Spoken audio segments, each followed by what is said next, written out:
Estate Chronicles, episode 48.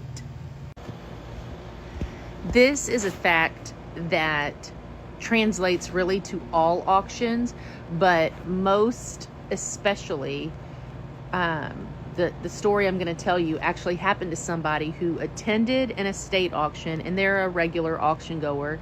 This is an estate that still has quite a few on-site auctions, live and in person.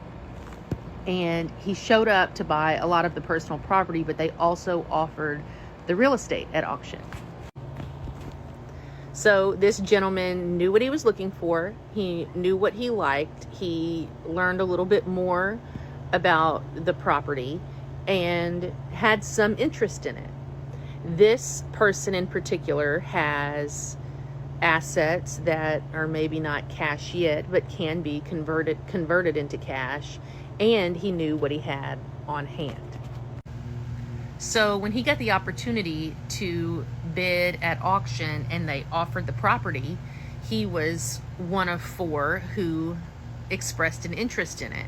And he wound up being the backup bidder and not the high bidder. And the backup person, or the high bidder, actually, for lack of better words, bailed. And I know some of you might be thinking, how can you bail if you were the high bid? Well, at the end of the day, if they don't have the money, then there's not a lot you can do about that. So what they did, and they didn't sell it on the block yet, they were the high bidder.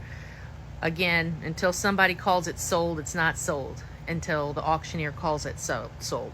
But so they go back and they reopen it, and this person that I know was the backup bidder wound up getting in from second position to first position, and really it did not meet the reserve price of the seller. But the seller knew they were going to have to move and they were going to have to leave. So when the auctioneer turned around and talked to them about it and said, you can list the property if you want, we have these buyers that are active, ready, and willing here, and the couple who was selling it sold it because they had to get somewhere. So time is money. And so one of the things that I want to tell you all is sometimes when you attend, when you participate, is when you get when you're ready for the opportunity that presents itself. That is the type of person that the auction method lends itself toward.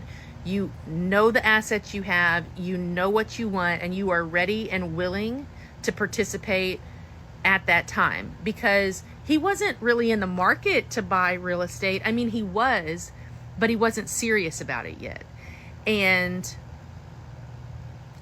an opportunity presented itself, which he was really not completely prepared to take part in, but he did. And then he participated, and he wound up opening the bid at the price he felt comfortable with, which, like I said, he was in the second position at one time, so he was completely fine not getting it also. And then he wound up getting himself into the first position, and he's found the property that he wants, and it's not a property that many people would think would sell for what it did. So in this situation, are some people going to consider him getting a deal? Maybe. I mean, he kind of feels like he did, but he also knows that it was a benefit for the people who were selling it then, because the auction itself showed them that was what the market was willing to bear. That's what I mean by that. That is what the market was available and willing to pay on that day at that time. And he was there, he participated, and he got himself the kind of property located right where he wanted to, but it was completely not his expectations to do that. So sometimes you just have to show up, and you have to be prepared when the opportunity presents itself. And auctions, whether it's estate auctions or any kind of auctions, if you're there, you're interested, and you participate, it tends to line itself up just the way it's supposed to.